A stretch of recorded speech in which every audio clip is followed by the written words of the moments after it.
अध्याय 4 अलौकिक ज्ञान। श्लोक नंबर 9। हे अर्जुन, मेरे जन्म और कर्म दोनों ही दिव्य हैं।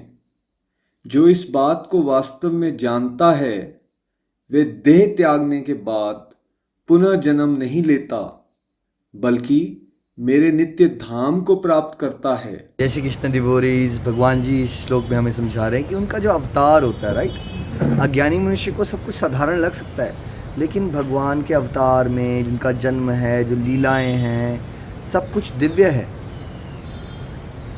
और जो व्यक्ति इस बात को समझ जाता है कि भगवान का सब कुछ असाधारण दिव्य है, वो लौकिक नहीं, वो अलौकिक है, वो इस संसारिक दृष्टि के एक्चुअली परे है, वो व्यक्ति, भगवान कह रहे हैं, शरीर छोड़ने के बाद दोबारा जन्म मृत्यु के चक्कर में नहीं आएगा, वो भगवत धाम को प्राप्त करेगा। देखिए, कई बार अज्ञानी लोग कह देते हैं, वो भगवान जी उसमें क्या, वो भगवान जी क्या हैं, वो तो छोटे से लड़के थे, वो क्या कर रहे थे, मटकी फोड़ रहा है कोई। बच्चे तो नौटंकी करते ही हैं, नौटी तो होते ही हैं, तो इसमें कौन सी बड़ी बात है। पता नहीं क्यों लोग इसके बारे में देख रहे हैं। देखिए, बिकॉज भगवान की विशेष कृपा होती है, वो परम कृपालु हैं, तो वो इतनी अट्रैक्टिव लीलाएं बनाते हैं जिससे हम इंटरेस्टिंग हो जाए और हम सब जैसे लोगों का उनकी कथाओं में, लीलाओं में रुचि आ जाए और उस बहाने हम प्रभु से प्रेम कर सकें। बट कभी भी भगवान की किसी भी एक्टिविटी को साधारण नहीं मानना चाहिए, वो दिव्य है। सांसारिक लोग माया के अधीन होकर काम करते हैं, प्रभु जो है वो मायापति हैं, माया उनके निरीक्षण में रह के हुए काम करती है।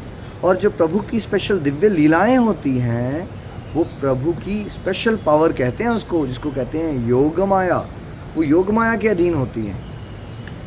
तो योग माया से क्या होता है कि भगवान के जो भक्त भी होते हैं, स्पेशल भक्त होते हैं, उनको भी ये नहीं पता चल पाता कि वो भगवान जी हैं।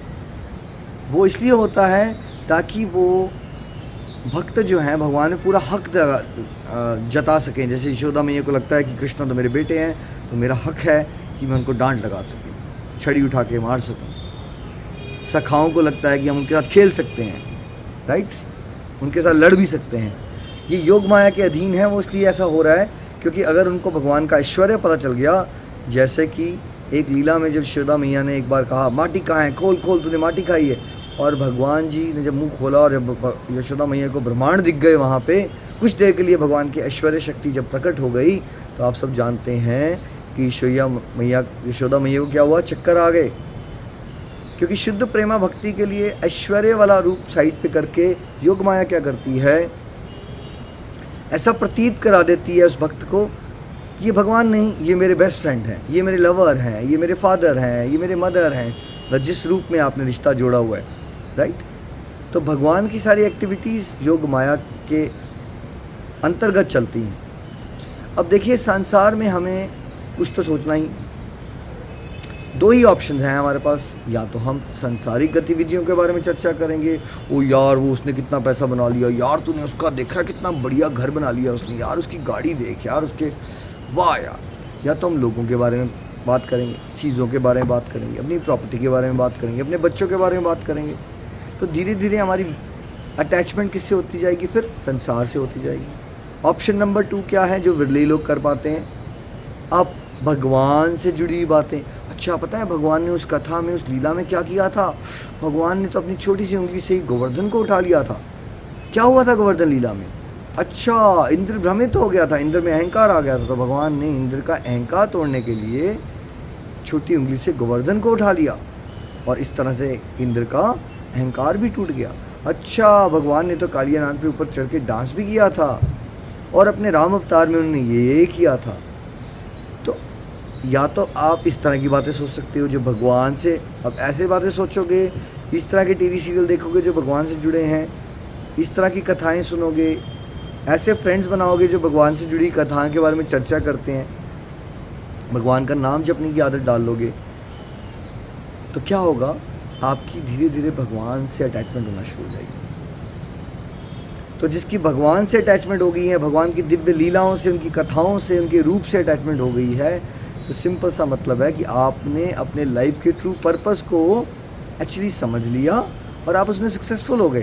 कि ट्रू पर्पस यही है कि हम संसारिक सोच का त्याग करके प्रभु की दिव्य प्रेमा भक्ति में लीन हो जाएं, और जब कोई व्यक्ति ये कर लेता है तो भगवान ने क्लियर बता दिया है कि वो शरीर छोड़ने के बाद उसका पर्पस सॉल्व हो गया ना। यहाँ पर्पस बार बार यहाँ आने का है कि हमारी अटैचमेंट भगवान से नहीं हो रही है, संसार से हो रही है।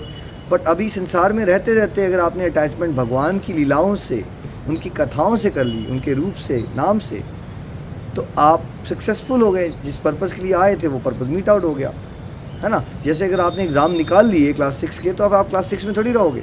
वैसे ही यहाँ का अल्टीमेट एग्ज़ाम यही है कि आपने भगवान से अपनी भूली हुई जो अटैचमेंट है उसको जागृत अवस्था में आप ले आए। और जब भगवान से आप अटैच हो गए तो शरीर छोड़ने के बाद आप अपने स्वरूप में, सच्चिदानंद में भगवान के धाम को प्राप्त कर सकते हो और भगवान की लीलाओं में प्रवेश करके हमेशा के लिए आनंदित रह सकते हो। श्रीमद् भागवत गीता की जय।